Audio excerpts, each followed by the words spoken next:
From the high heavens to hell on earth, this week on The Hapless Heroes.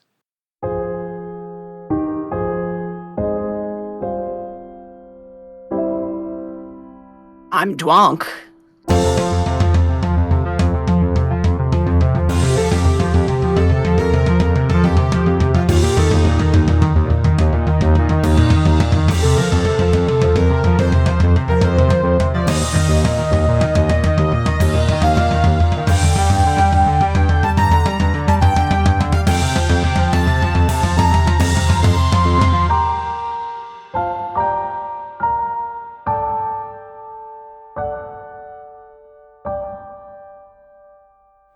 Hello, and welcome to an episode of the Hapless Heroes podcast.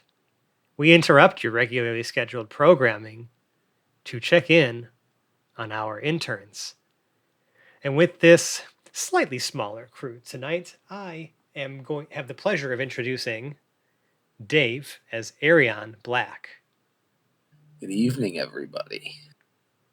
John as Dr. Dedu, Are we in a battle? Nicole debuting Dwonk Coppergrog, I'm not drunk, you're drunk. I'm drunk. Phil as Arasatra, I think I like this term intern. and James as Stenton Crossbreeze. Who am I teamed up with tonight? Yeah, so we'll get to that. As you can tell, I am sitting in the DM chair tonight. We're down a couple of our party members, so we thought, why not use this opportunity to do a smash cut to Calamity, as it were, while our heroes are sorting things out in the outer planes, in the realms of the gods. We may have forgotten the absolute horror, like horror show that is currently happening in the prime material plane. Now, we also did discuss time does flow a bit differently in the outer planes compared to down here. So I'm setting the scene for this particular event right around the time our heroes were transported to Caesar Southwind's domain and thwarted the plans of Ebenezer, or at least his, the construct that was in his image. So this was the exact moment that the heroes abandoned their entire Vanished. ship in the middle of a battle, sea Well, battle. the ship pretty came much. with you guys. Oh, did Don't it? forget, the ships came with you guys. There was So the but moment the Ebenezer heroes did not. left everyone in the sea. and not just in the sea, because if you recall, Ardwall itself, this like massive pirate city, right, that is sort of been built into like this the main island in the Kingdom of the Sea Lords. If you look at the map of Telduria, it's like the massive island at the southern tip. This has been one of the most well defended, areas, on any coastline. The denizens here are all pirates in some way, shape, or form, but I've described them as highly refined pirates. But they are experiencing a hostile takeover on the likes that they've never seen before in their entire lives, as Ebenezer is on a tear in search of the power that would transport him to Legradex. I think if there's one thing that we've established pretty clearly so far in the campaign and the story we've been telling is that Legradex is a very important location, as it seems to essentially be the door to every other plane of existence.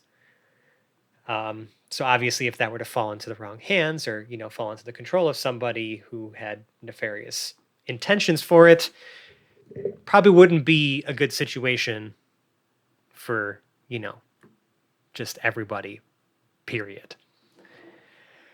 But now that plan has been thwarted, we're going to kind of smash cut to the airship, which is docked here, undergoing repairs in Ardwall, while the city is under siege.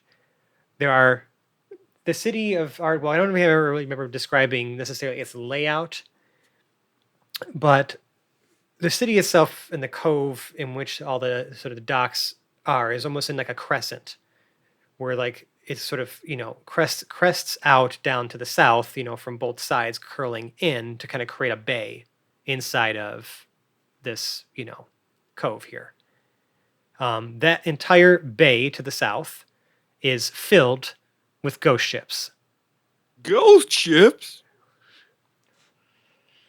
The city Chinkies. of Ardwall itself is being absolutely overrun by these soul-forged constructs that seem to be, the handiwork of Ebenezer. And if you recall from the episodes we did during the start of quarantine with, Sir Delam Rook and, all that stuff in the Shadowfell, Hondo and whatnot, we learned that Ebenezer had been essentially stealing souls and harvesting souls from the Shadowfell, from, the deceased elsewhere to essentially power what would be assumed to power his undead constructs.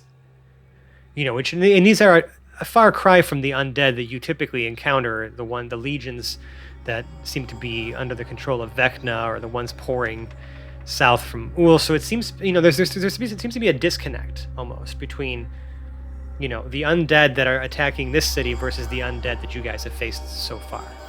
Nevertheless, the threat is very real, and people are there's this absolute pandemonium in the streets. This being a pirate cove town and city, not a single citizen is running in fear. Everyone is armed to the teeth and trying to repel this invasion.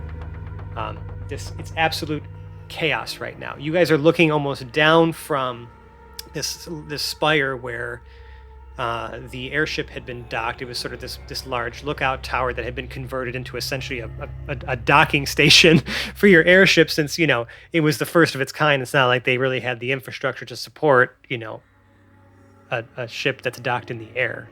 They're usually used to it, ones that are in the water. But four of you right now, we're going to say Arion Black, Dedu, Arasatra, and Stenton, are watching in horror as the city is being entirely and completely overrun by undead constructs. It doesn't really seem like the fight is going in the favor of the pirates, although they are doing their best to hold people off. In your immediate vicinity, there's not really any action happening, but you're not far from any of it, and you would have to descend down into the city. Anyways, it's the only way you have to go. The airship is actually still being repaired and cannot be sailed.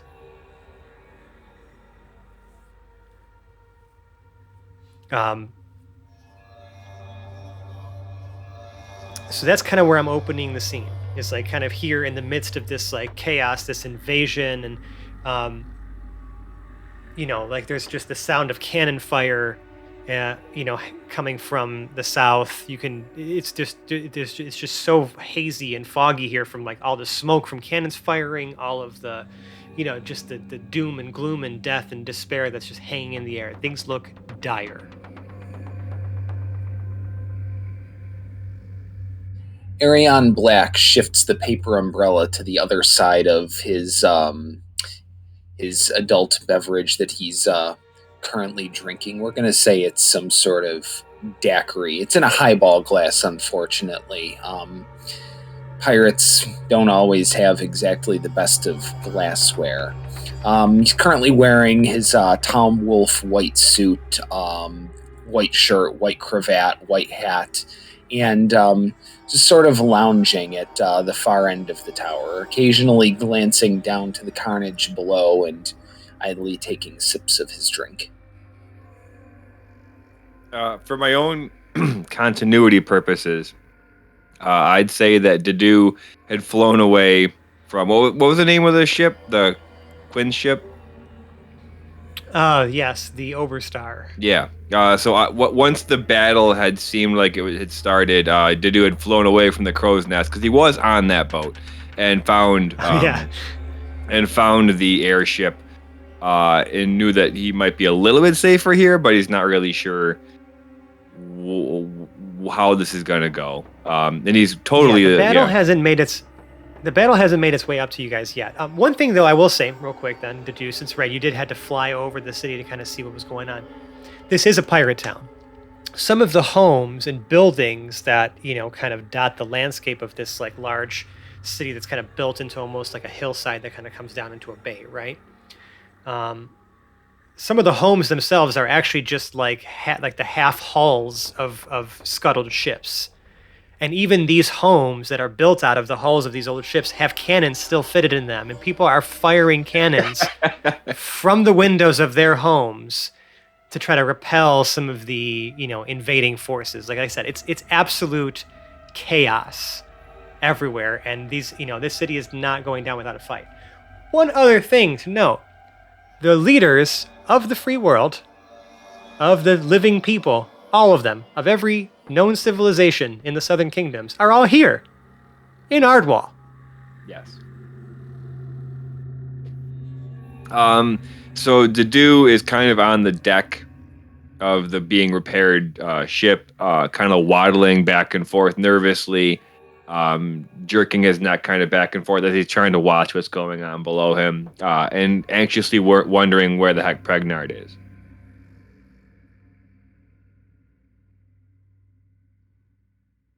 I think Stenton's just standing there probably with his great axe, just ready for battle. But am I incorrect in assuming that we're all still sort of very much respectful of Arion Black? You might be.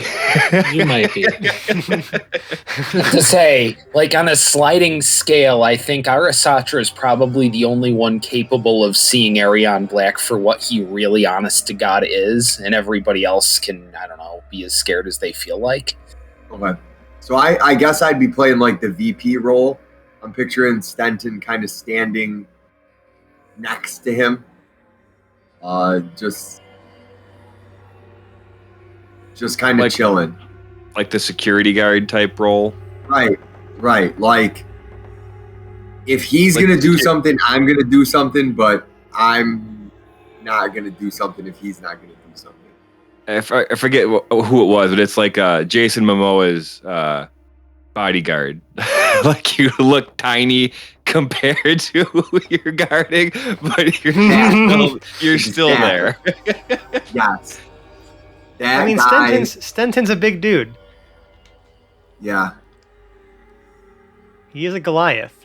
So I'm I would just sort of waiting, but I've got my axe out, and I'm just, I don't know, looking onward. Arion Black sets down his now empty glass, looking at it slightly disappointed. I appear to be out of rum. I suppose we're probably going to have to do something about it. We probably have some down there. I'm sure. It'd be a shame to see it wasted on the invading rabble. I'm not certain they'd even know what to do with it properly.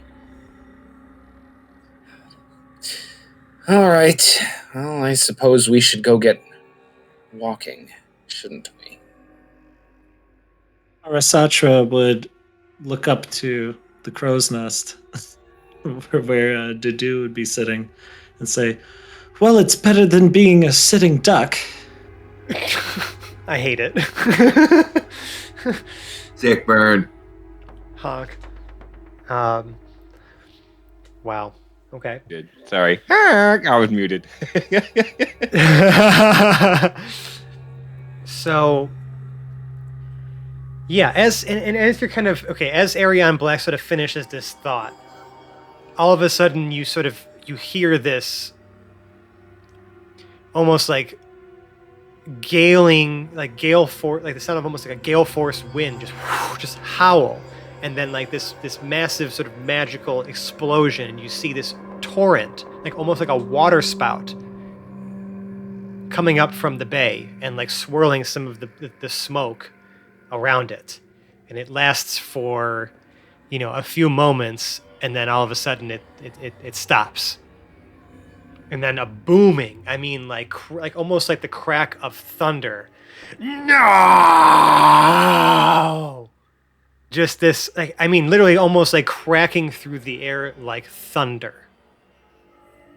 So we know what that was, but our You the players know what yeah. that was. Okay, our interns have no idea.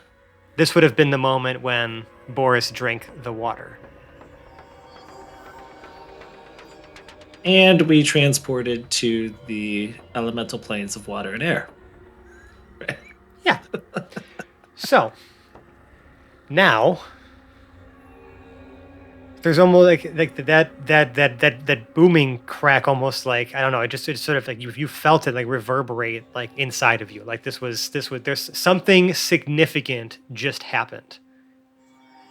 And you can see this that what follows shortly after is a pillar of green light Green light. What? that that now like kind of it's like centered at like in the center of the bay. And it's just firing up into the air, through and piercing through the mist and the clouds. In like a column? In a column.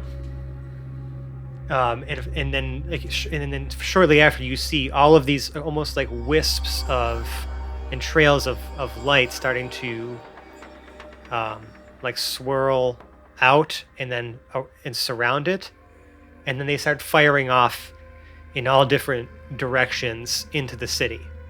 And you can see like them impacting buildings. You can see them hitting even just like just looking down, you have a pretty nice aerial view of like the whole, like a lot of the city, most of the city of Ironwell, at least like the larger bay area. And like when these bolts are hitting the structures, they're not doing any actual structural damage, but you can see almost like this, like something evaporate from them.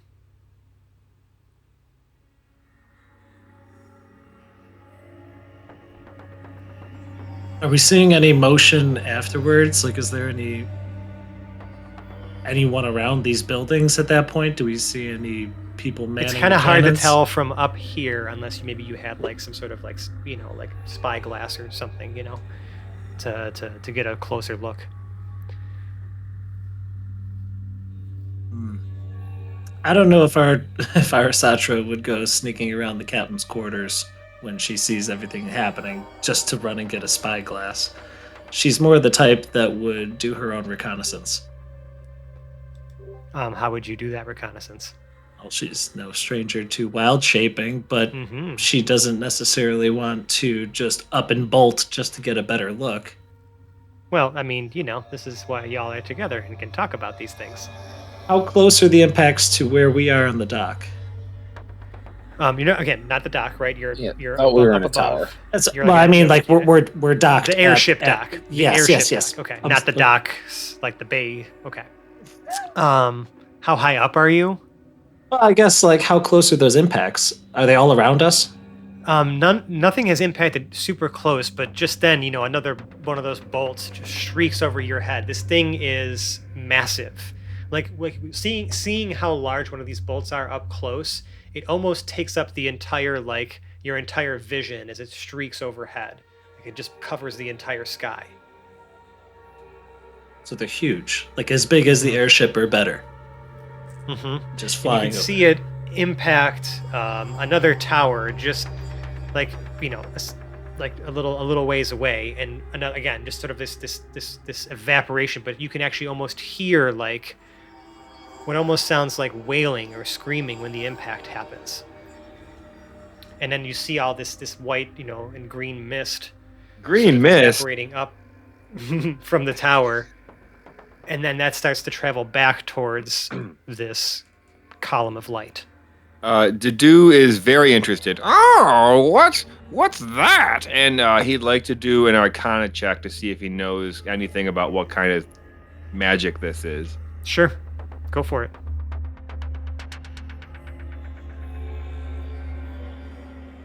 It's a 22. Even with a 22, this is unlike any magic you've seen before. That's kind of what I figured it would end up being. But this looks almost primordial in nature.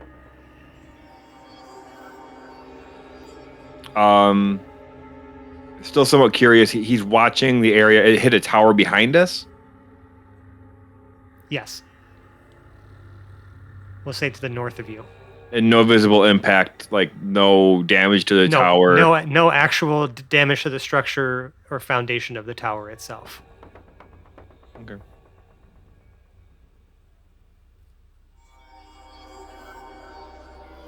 You can, the shouts of people fighting and like the clanging of metal and like I said, it's all just kind of sort of ringing down below, where the majority of this, sort of resistance and battle is taking place.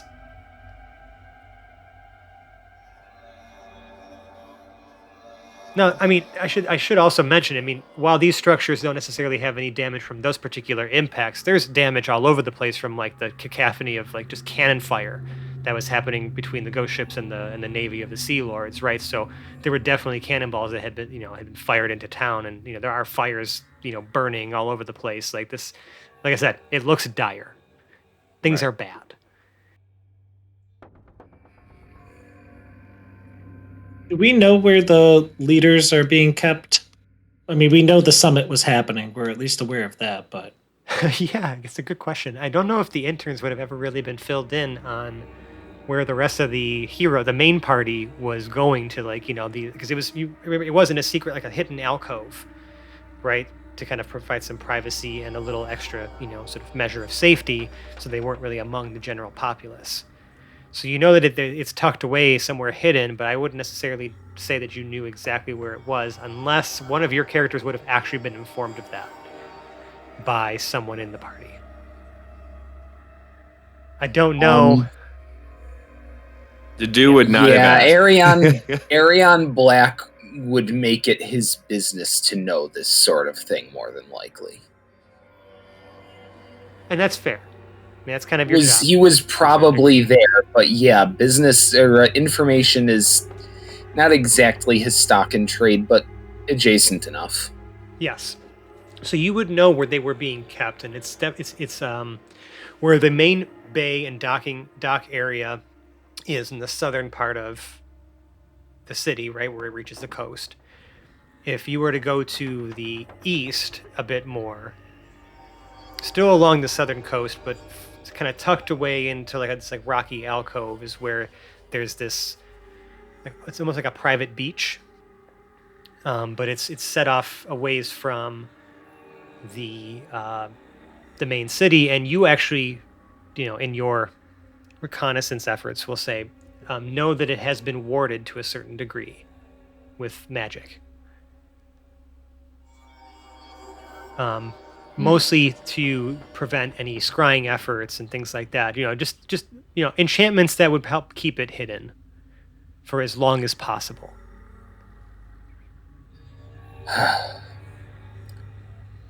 The room may have to wait, unfortunately.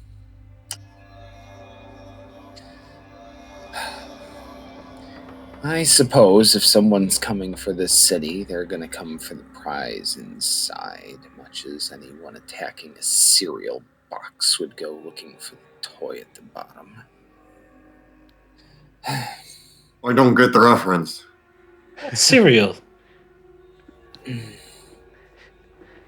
Yeah, I suppose that many of you prefer your breakfast to be somewhat more interactive. Fair enough. Now, I generally detest playing the role of the shepherd. I come from the other side of the equation, but it seems there are some folks that might be the target of an action like this. Now, either they'll protect themselves or they won't. That's really not the sort of thing I concern myself with, but they make excellent bait if we're the sort who wanted to get into a bit of a scrap, aren't they? I'm feeling a little rusty.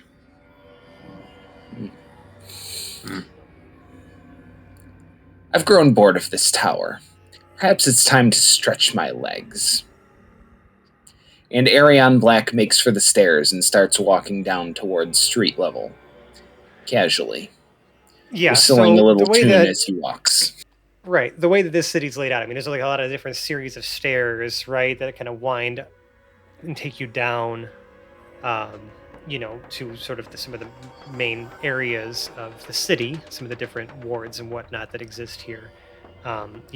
Each, you go down like maybe a few flight of stairs, you reach a plaza, right? Then you kind of keep following the road, and it takes you down another set of stairs to start to wind back down the mountain.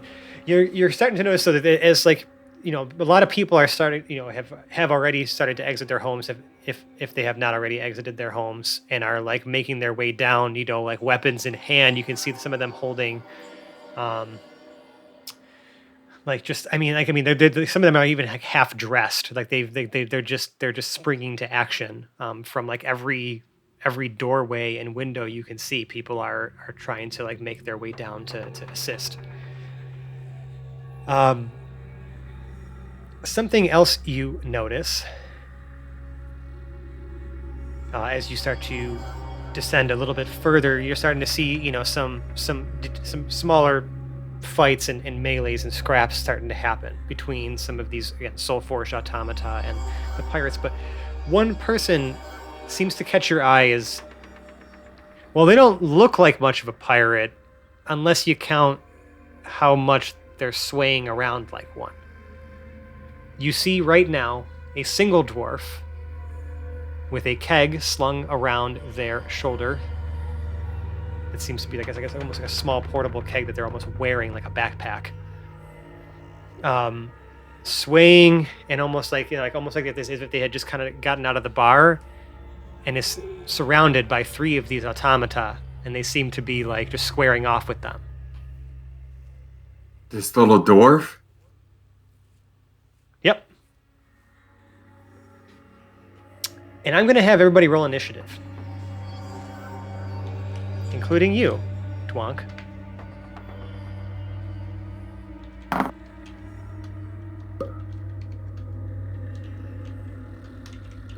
Go -1. Go -1. Not tonight. Not tonight. Oh my god.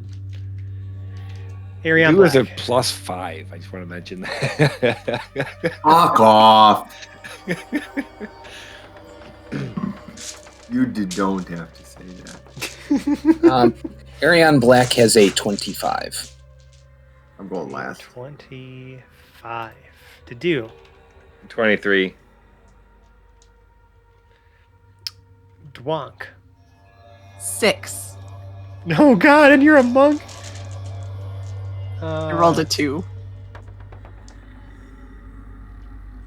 Arasatra. 7. Stenton. 17. Nice. Ooh, you're not going last. Bam!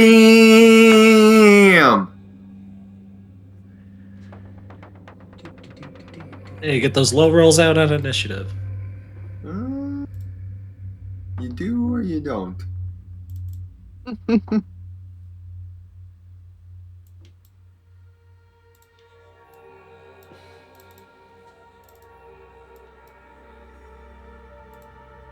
Okay. We got here a... Okay. So, Arion Black, you are first.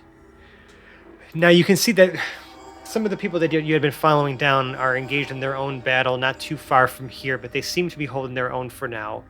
The main sort of, I guess, action seems to be with these 3 automata that are surrounding this dwarf. Okay. Now we are going to start. So the 3 automata are surrounding the dwarf. What kind of range are we talking about between us as the party approaching? So you noted, yeah. them? So you started to notice it, and I'm going to say right now, currently, you guys are about 75 feet away from the action. Okay. Arion Black continues to walk at walking pace, continuing to very almost just barely audibly sing a little ditty as he's walking. Nothing in his hands at this point. And you just kind of hear, something as he's walking up, and moves his normal 30 feet closer. And let's see, we use, what's the name of that invocation? Armor of Shadows to cast Mage Armor at will. So we're just going to tack 3 onto the armor class. And let's see, bonus action, disengage or hide.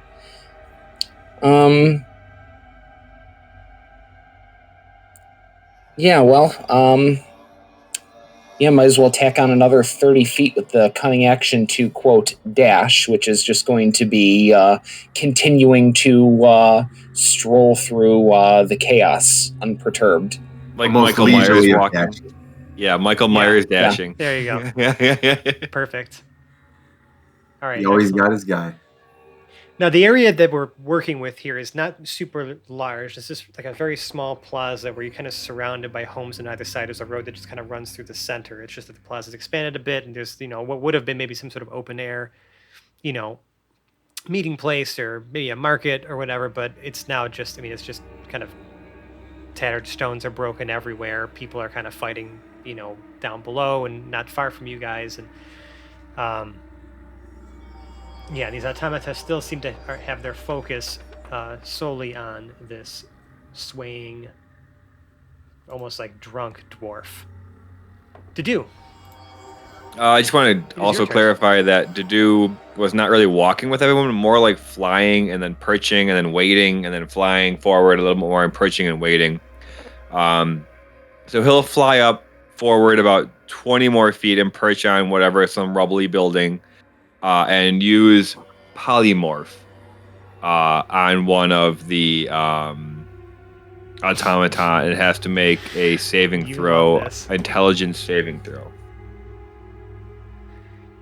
Unfortunately, Dedue, the spell fizzles entirely. Even though it fails its save, it would appear that it seems to resist any sort of change to its form. And for the audience there, it's using its ability of immutable form, making it immune to any spell that would alter its form. Okay. So it still continues to look like, TikTok?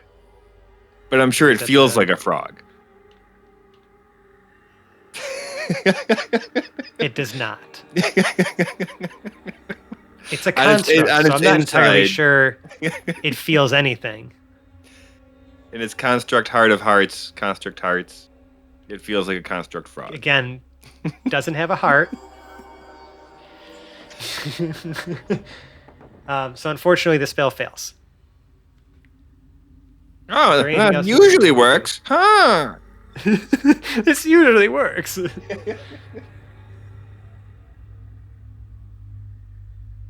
Any bonus actions? Any other things happening for you to do? No, not right now. Well, then we are moving to Stenton, who, unlike Hoblet, is not going last. Right, fucking A, right.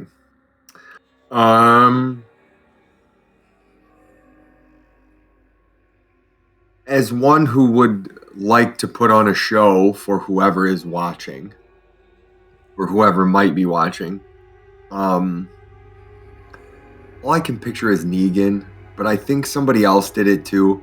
Like, I'm just gonna drop my great axe on the ground and walk up with Aryan Black, but like dragging it so that they can hear me coming.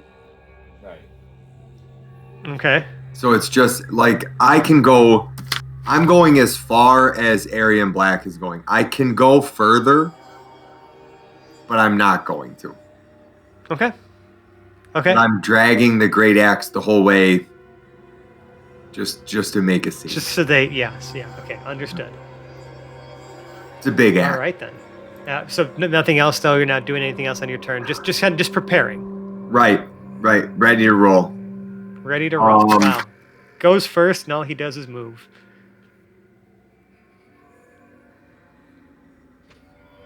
So you moved 60 feet up then with Mr. Black. Yes. Okay. Yep, only got 15 feet to go. Okay. Ending your turn?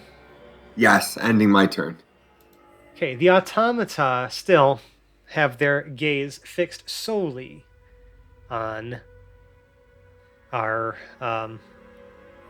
hapless dwarf here. And they are going to start swinging wildly at you. And you can see that as they're like winding up to swing, like their clockwork form, like you can almost see that their fists start to like some of the gears start to turn and they actually become like chunkier. Like almost like just massive blunt instruments. And they try to make several swings at you, Dwonk. So we'll do. Each of them is going to make 2 attacks against you. So we'll just start. We'll just do 1, 2, and 3, right? So number 1 will swing wildly. I mean, a 10's not going to hit, but I think a 24 will. That is correct. Okay. These bad boys. Okay, that's 8 bludgeoning damage. Okay.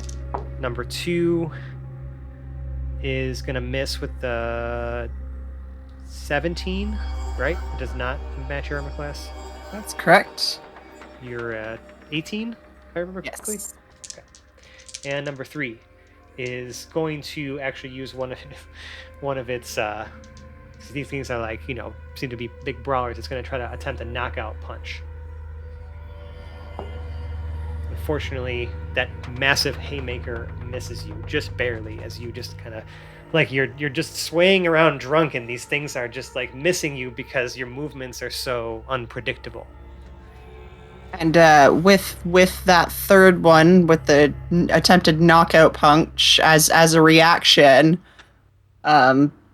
this dwarf is going to sway back so far you would think it was almost impossible, causing number 3 to hit number 1. Oh yeah, what's that called? What's that? Tipsy sway. All right, yeah, read me the text on Tipsy Sway. So 1 key point. As a reaction if missed in melee, attacker instead hits other IC within 5 feet. Perfect. So spend your key point for that. You still have plenty left. Yep. And it's going to. So it's now hitting its friend. Does it have to make the attack, or is it just hits another creature within 5 feet of you? It just says that it hits. Oh, I you love believe. to see it. Instead it hits another. Oh, you love to see it. Okay, so first it's going to deal. We're going to say it hits number 2. Hits number 2 for.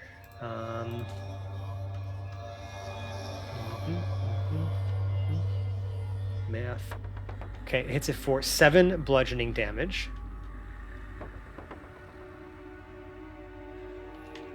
And then an additional 2d8 force damage from that powered strike. So it takes another 8 force damage. And now has to make a con save. No, it doesn't. It's immune to being knocked unconscious. So it just like takes this like rattling shot. Like you just completely redirected this knockout blow to another one of the automata, and like you just see like some of the it literally is dented now in its facial region. You can still see and it's like I think remember there was like almost like these little portholes like in their chests where like this like almost like these swirling like little beams of light are still kicking around. All right, and now we are on to Arasatra. Arasatra sees somebody in need, outnumbered. She is going to get within range and cast haste on this little dwarf holding a keg. Oh my god. That's amazing. And she's haste. hoping she can make use of it. So I'm going to concentrate for up to a minute. I have to be within 30 feet. So I'm running up there if I can get within 30 feet. So you were 75 feet away, so moving 30 feet closer would push you 45 away. 45. Damn it. Okay. All right, plan B. She's going to cast Moonbeam. 120 feet is the range, but she's still moving forward. Yep. Okay. She's going to cast this. It's a second level. She's casting it at 4th level. Okay. What is the target? One of the automata that I would say, if there's one like behind this dwarf or like on like a non-favorable side, whatever side he's carrying the keg on, you know. Sure. Yeah. Oh, this is a 5 foot radius, 40-foot high cylinder. Okay, so you're essentially just centering it on the. We'll say number 3 is behind. Yeah. Dwonk. Yep. Okay. When a creature enters the spell area for the first time or starts its turn, there is engulfed by ghostly flames that cause searing pain, and it must make a Constitution saving throw. 19. Okay, that passes, unfortunately, but it's still going to take half damage. Okay. And it's 4d10.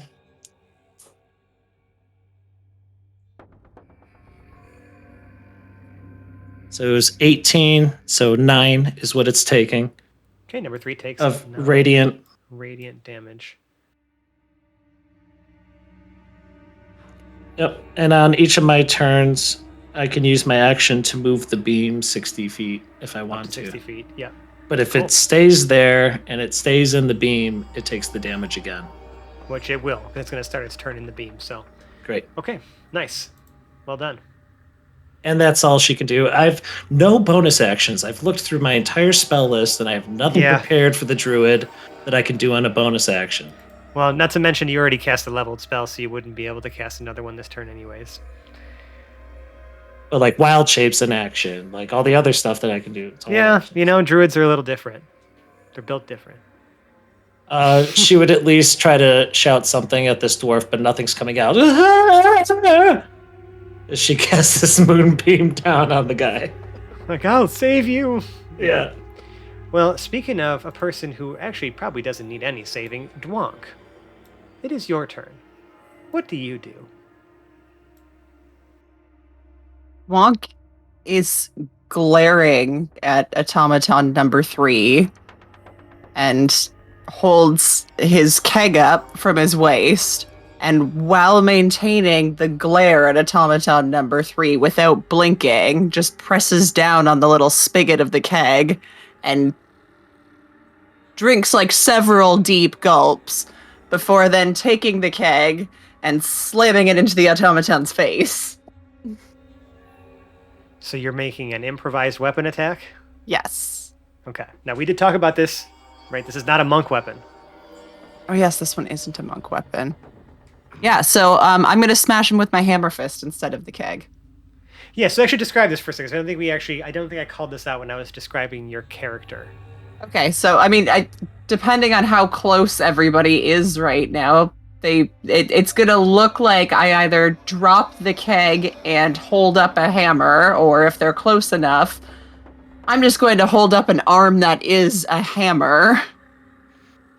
That starts as arm, and then just below the elbow, you see some sort of like strapping, and then the end is what looks like a dwarven forging hammer, basically, that would be used to craft, like, you know, daggers or like smaller weapons. Jeez. And I take this hammer and I slam it into the automaton's face. All right. Yeah. So you get 2 attacks per action. So make your 2 attacks. Are they okay? They're both with the hammer. The second one's not Yes. unarmed. No, you can make an unarmed attack as a bonus action because you are a monk. Okay.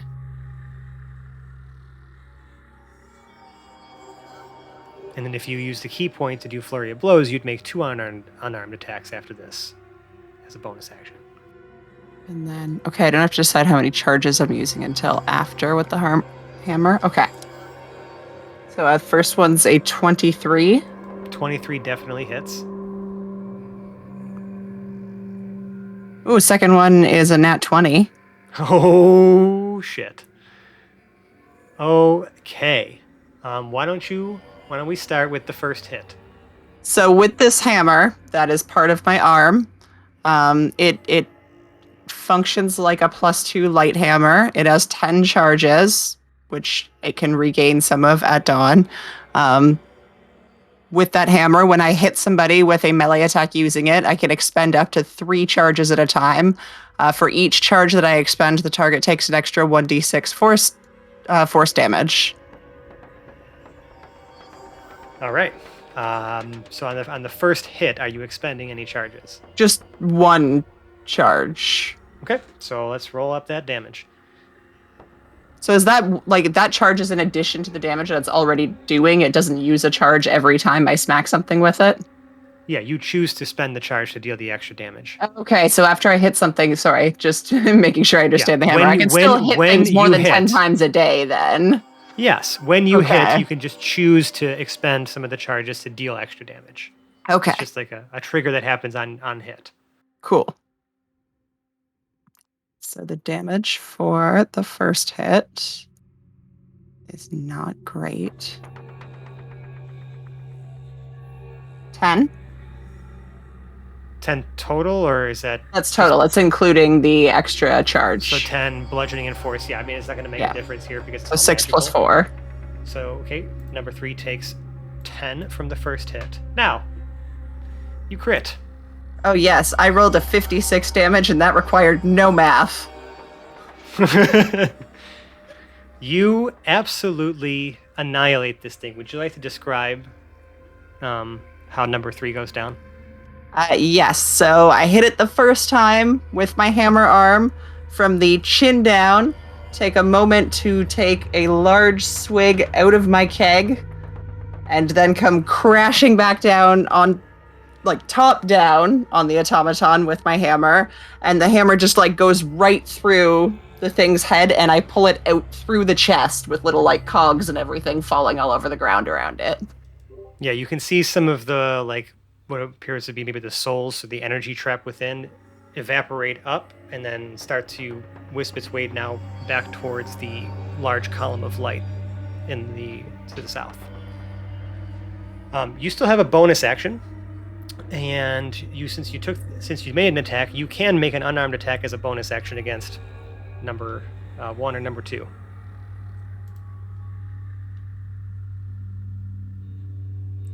You're just kind of swinging your body around.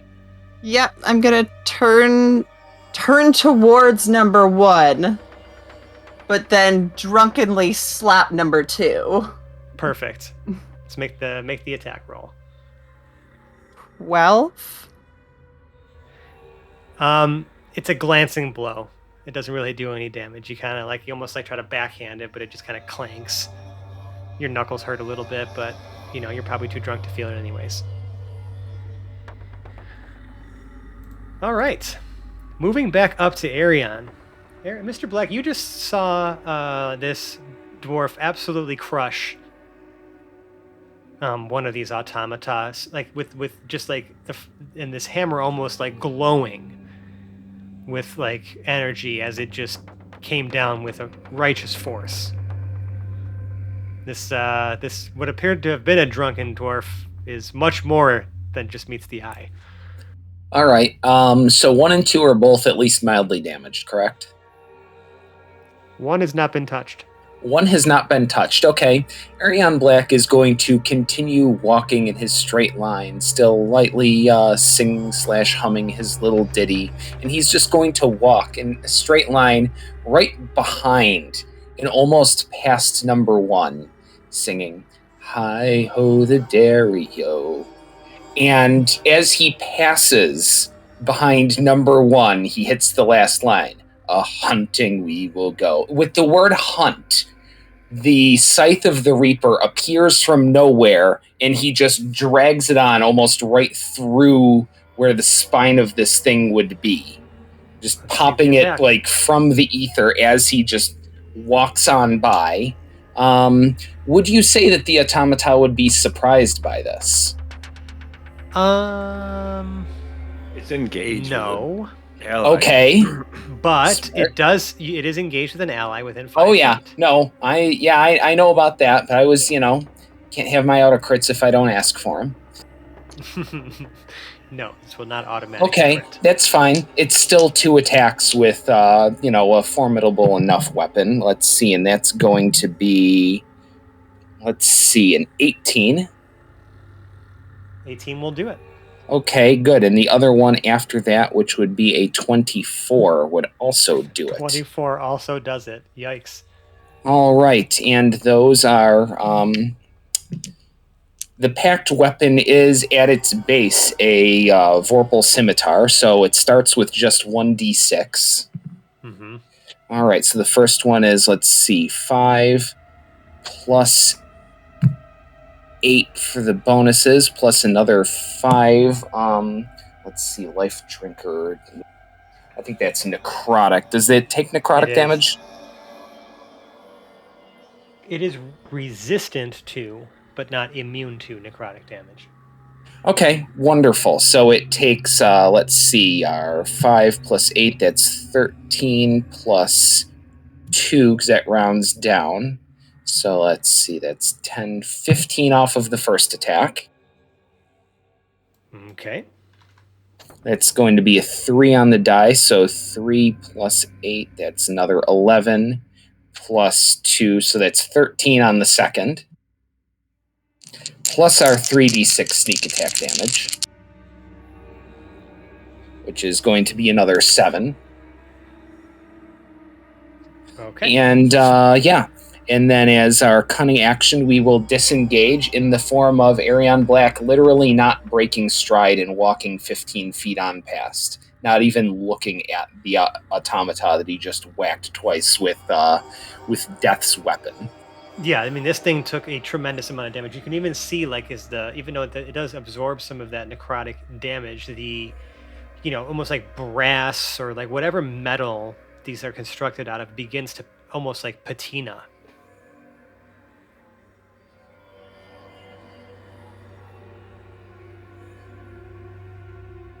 Cool.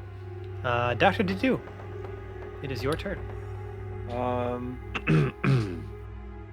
So I suppose Dr. Dedu, knowing that he can't transmute these things or polymorph these things, and there's only 2 of them left, he will just hit the one that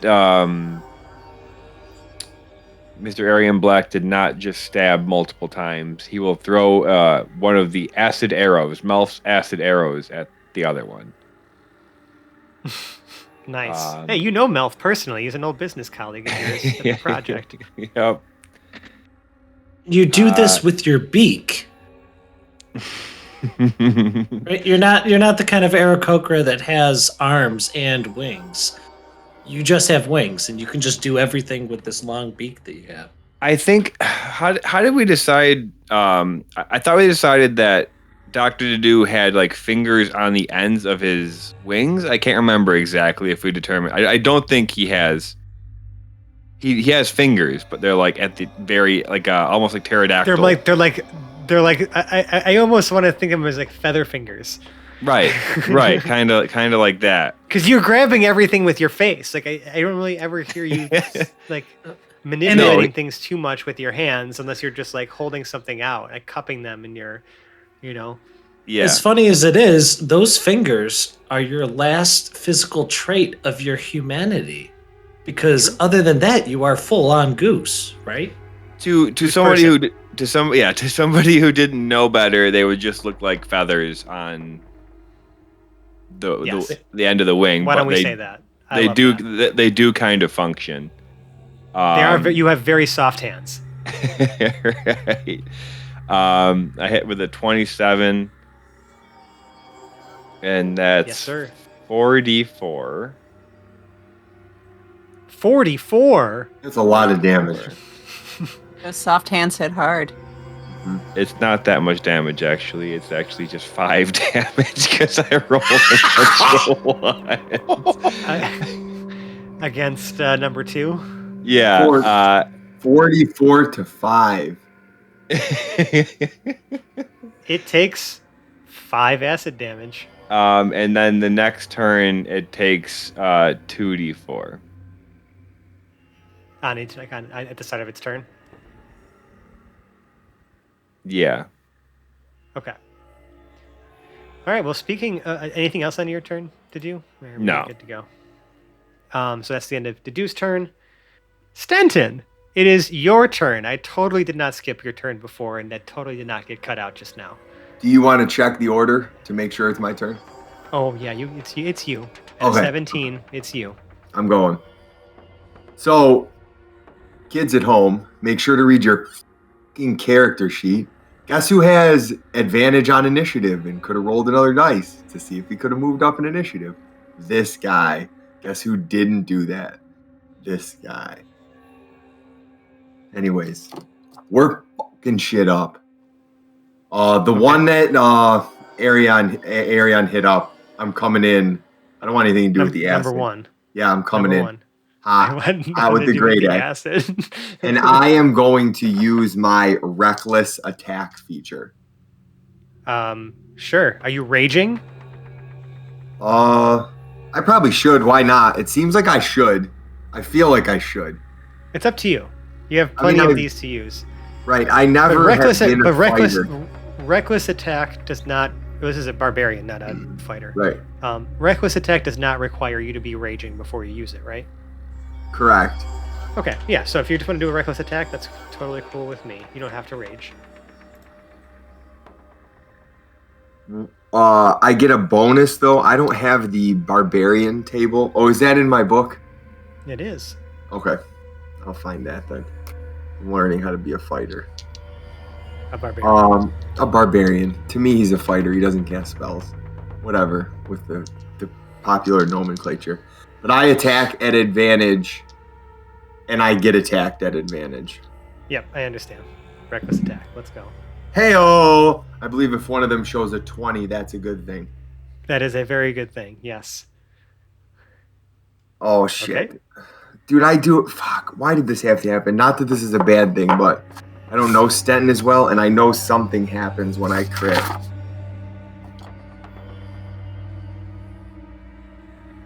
Oh, I roll an extra damage die. Yeah, brutal critical. Yes. So where's my 12s? And actually, since you are at 14th level, you get 2 additional dice. So here's how we're going to rule that, right? You get the max damage, but instead of rolling your weapon damage one more time, you're going to roll it 3 more times. Okay. So it's 1d12 plus 6, which is 18, right? 18 plus 3d12.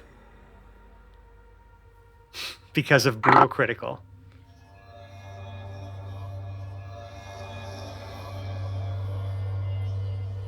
$11.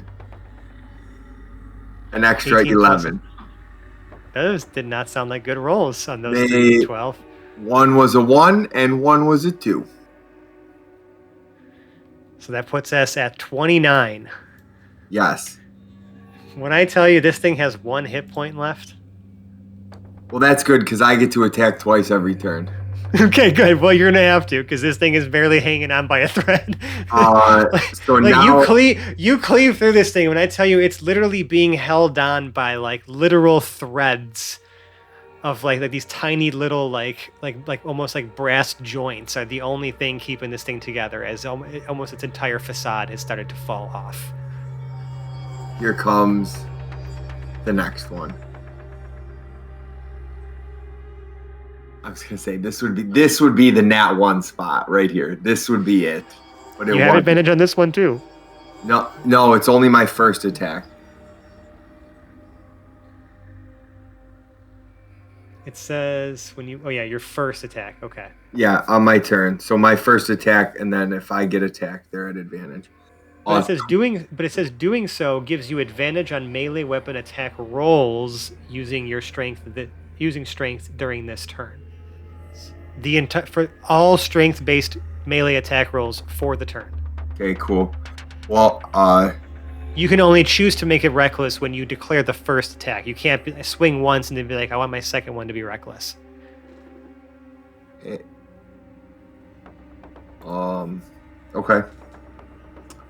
So yeah, the second attack is also at advantage. Well, 26. Yeah, I think that is plenty. It's a pretty great axe. a 9.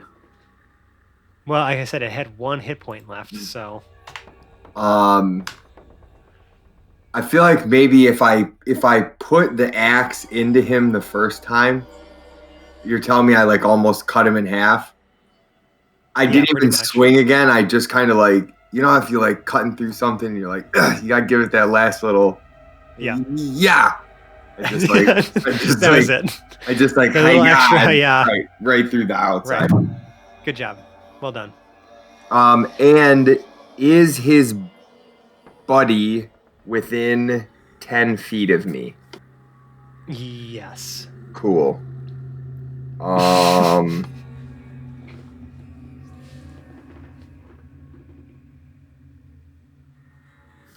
He gets fire damage or something, I think.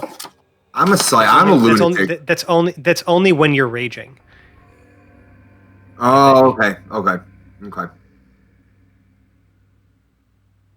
Yeah, like you're mind. talking about the aura. Yeah. Yeah. Okay.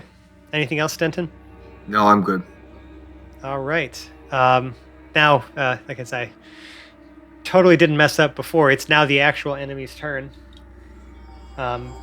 So number 2 is the only one alive, and it has the acid arrow effect. So go ahead and roll those 2d4 there. That's another 4 damage. Another 4 damage. See, look at all the damage you just did. It just some of it was delayed. Yeah. He's used to playing Jarrell. He's like, why didn't I just kill this in 1 turn? Like, what's going on? All right. Well, number 2 is the only one alive, and it is still fixated on our dwarven friend. And will attempt to knock you out. Ooh, yeah, I think a 22 will hit you. Yes, it will. So you take... Man, these guys are rolling like shit on their damage. You take 7 bludgeoning damage. Plus 11 force damage. And you have to make a Constitution saving throw, please.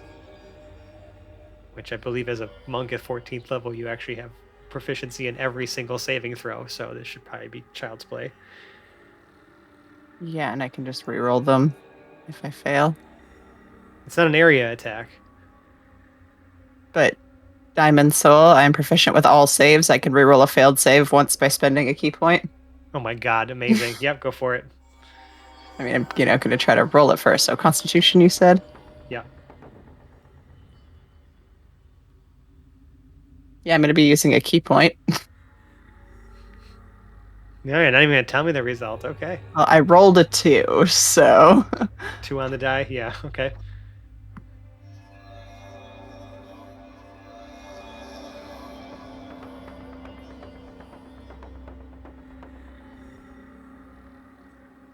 $13. 13 unfortunately fails. And you are knocked unconscious for the next minute. Man, this dice are not friends today. You can repeat the saving throw at the end of each of your turns. All right. It gets a good knockout punch, and then it immediately starts running and moves 30 feet, or let's see, who's far? Yeah, it starts running towards Dedu, because you hit him with acid. Okay, but I am still like probably 20 feet above it. Just so it knows. Right, you're flying, you asshole. Right. I take that back. It starts running towards Arasatra. Arasatra, you said you had moved closer, correct? It's now in your face. Yeah, I moved 30 feet up, so I was only 15 feet away from the action. It is now, it's now in your face, ready to punch you. If it ever gets another turn, which it might not. But now you are within 5 feet of it, Arasatra, and it is your turn. This thing is like sputtering and like just wildly swinging itself around. Oh, even though it seems to be alive, it is rather lifeless in its like, in the sort of face that's been carved into its brass sort of body. I'm gonna move that moonbeam a total of 60 feet. So I don't know how far away it was from number 3 to where he is in front of me. No, I think you can move it. Well, I want to move 60 feet. Meaning I want to zigzag across this MFer and let him take damage every time. I don't think that that's how it works, but I love it. You can, however, move it onto this again and have it repeat, the save for the damage. Yep, it's going to have to make a Constitution save. It nat ones. Awesome. I have 23 damage. 40 ton. It takes 23. Radiant. Okay. Doesn't look so good. This thing is like literally sizzling and starting to fall apart. As a bonus action, I'm going to use my racial trait, Hidden Step, and go invisible. Oh, shit. I can do this once per long or short rest. All right, perfect. You It's are now my- invisible. I found my bonus action. You are now invisible. You are free to disengage if you like. So, yeah, We can't yeah. see you anymore. Then I will move closest to the dwarf. Just sidestep right around this thing that ran up to you, and now let's say you make it right next to Dwonk. Yeah. Okay. Speaking of which, Dwonk, you're unconscious. Could you go ahead and make me another Constitution saving throw, please? Nice. That's better. That would be a 20. Okay. Yeah, you are conscious again, Excellent. but just prone, and that's the end of your turn. You wake up. Arion Black. Arion's shoulders kind of settle a little bit, and he turns his head over his shoulder, seeing the one automata who's gone and dashed away from him and towards Arasatra. Where do you think you're going? Flicks his left hand and shoots 3 bolts of Eldritch Blast from it. Eldritch Blast, baby, let's go. The best cantrip. What are you shaking your head for, James? I can hear Felix somewhere in the multiverse giggling because someone else is casting Eldritch Blast. You know it, brother. You think all their tips get frosty when Eldritch Blasts get fired off? So the first one is going to be a 12 against armor class. A 12 does not do it. Second, there we go, is a 29. That definitely does it. And the third one's going to be a 22. Mm-hmm. All right, so each of those is 1d10 force damage. So let's see, we got 5 and we have 10, so 15 total. Oh, this thing is also hanging on by a thread. 2 big hits, just like knock it from side to side. And it twists to face you now that its wait a original second. target is gone. Oh, I'm waiting a second. Yeah, let's see if it's within 5 feet, but I don't know if spell attacks count for sneak I don't attack. I want to take a think look so. at that though. Yeah, I don't think you can get sneak attack conferred to spells. I'm pretty sure I don't, but hey, you know what? It doesn't cost me anything to take the briefest. You can sneak attack with a spell if that spell involves making an attack with a finesse or ranged weapon. Oh, well, there we go. That is neither finesse or range, so that's just its damage. Let's see. Bonus action, dash, disengage, or hide.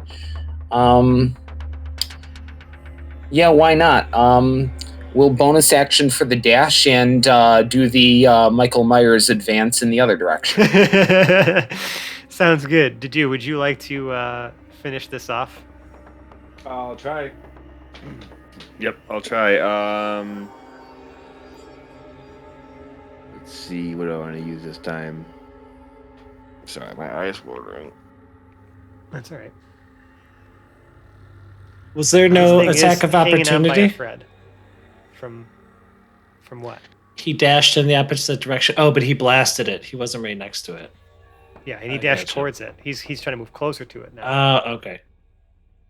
I will use the Max's Earthen Grasp and a giant, well, pretty big hand, medium hand, made of like dirt and stone around it. Yeah, I remember this. I remember this spell. Yeah, where he like reaches up from the ground to try to grab it. Yeah, you see like some of the stones from this plaza just like Right. completely give way, and this massive earthen hand just reaches out from underneath. It has to make a save, right? Yep. Strength save? I believe it's a strength save against my DC of 17, right? Yeah, it gets a 16. Oh, so I got it. And I do 2d6 bludgeoning damage to it. I'm not gonna make you roll, because at a minimum you deal 2 damage, Okay. so it's dead. So Bigsby's hand just crushes it like a tin can. Yep. And again, Reaches up and just the souls from within evaporate, and you can sort of see just this misty sort of like greenish white, like greenish substance white start to float, substance. yeah, float towards the pillar of light in the distance. And we're safe for now. We are out of initiative, and your new dwarven friend, question mark, is just kind of waking up from being knocked out. Arasatra will drop invisibility and kind of like help sit up this dwarf. Well, Uh, how close to me were you when you just suddenly dropped invisibility? Right next to you. So Dwonk immediately slaps this person that appears out of nowhere and sort of rolls somersaults away a little bit, and then picks up the keg and starts drinking it almost the way that you'd expect like a very young child to start nursing a bottle. It's okay. Looks at the keg and then realizing it's empty goes, "Oh, that fist!" and starts drinking it again. It's okay. It's okay. They're gone. You can come with us.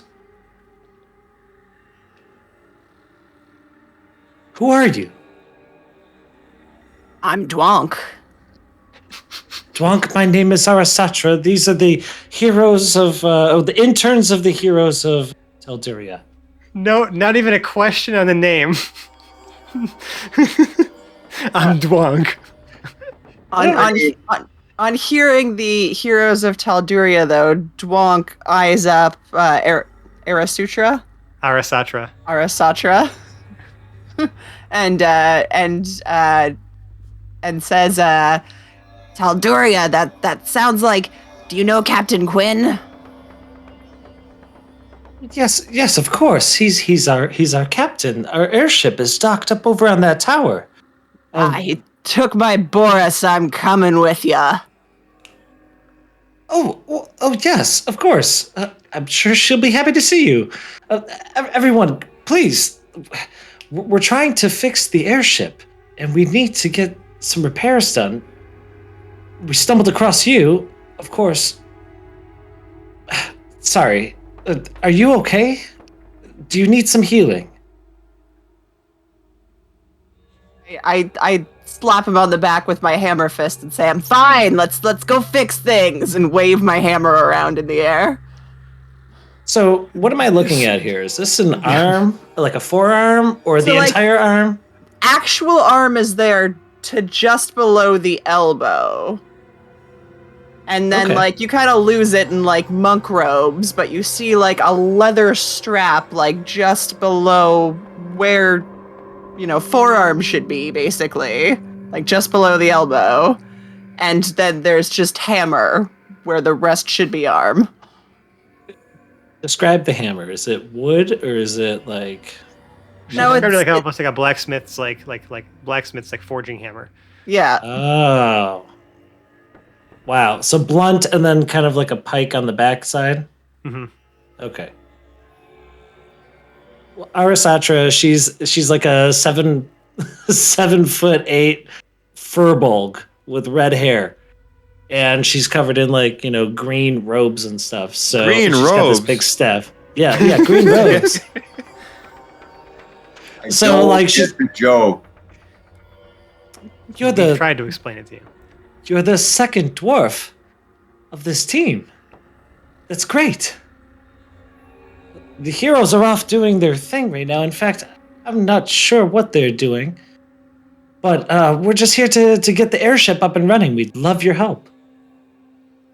Just then, as you say, we'd love your help. Another one of those big streaks of light, those big bolts of energy, that were flying out from that cylinder of light in the bay. You see it streaking straight towards you, and it hits a group of the some of the pirates that are in like a plaza just down the ways from you. And you can see as it impacts, right? Again, no actual damage to any structures, but you can see as it touches the mortal flesh, all of the pirates drop dead. And you can almost see like these like wispy sort of like wispy energy raise up from their bodies and carry out towards the cylinder in the center of the bay.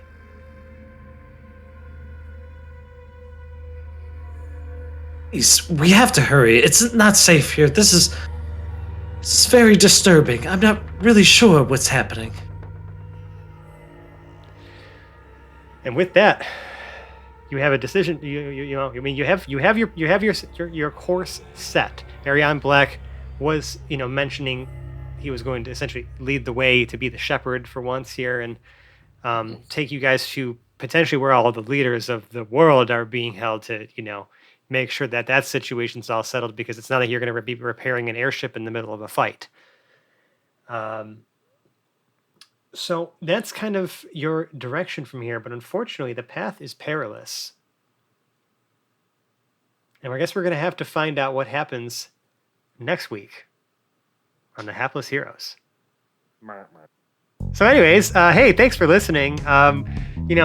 Appreciate you bearing with us as we kind of have to improv our way through some story exposition while we are down a few cast members. So we hope you're enjoying yourselves, as we check back in on, the calamity and catastrophe that's happening in the mortal realm while our main party deals with godly things and tries to figure out how to unfuck what's happening right here, right now.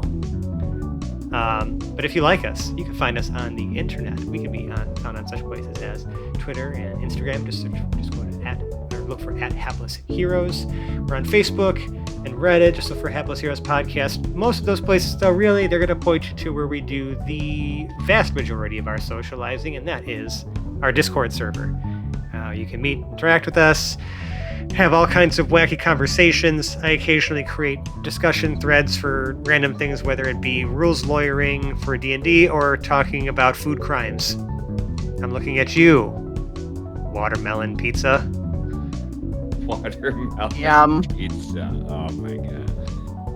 But anyways, you can join us and talk about some things, and it's a great community. We've really, it just keeps kind of growing, and it makes me quite happy to see all the wonderful people in there interacting and just talking about literally everything. But if you really like us, we'd appreciate it if you left us a 5-star review on the podcast service of your choice. We don't even know what podcast services offer reviews anymore, but if yours has that option, we would love for you to leave one, and then we will try to find it and read it on air to recognize you as the 5-star human being that you are. Other ways you can reach out to us, though, to tell us how much you love the show. You can email us at haplessheroes@gmail.com, and our Discord server even has a 5-star channel where you can post your feelings about this show, and we promise we'll read them and acknowledge the wonderful person you are. Now, if you really, really, really like us, though, you can donate to our Patreon. It's just patreon.com/haplessheroes. Variety of rewards. If you've been listening for a while, you've heard me say it a million times. We got bloopers, behind-the-scenes audio, extra Hedrick content, extra, James's notebook from the first 100 episodes, which is, to be quite fair, extreme, even for the internet. No, but all kidding aside, we just tried to kind of collect whatever we possibly could to give back to y'all, because you guys have helped us keep the show running. We just paid our hosting costs for the second year in a row with donations alone. which makes me just like, I mean, I'm just over the moon. So happy. We really appreciate you. Thank you so much. If you like us, right now you like us, Sally Field and the whole deal. For fuck's sake, go get vaccinated. Easy, simple. In fact, you know what? Like, that's probably the best way you can show us that you really, really love us. And then And I stand firm on that. tell all your friends. You tell them to do it. You tell them the Hapless Heroes sent you.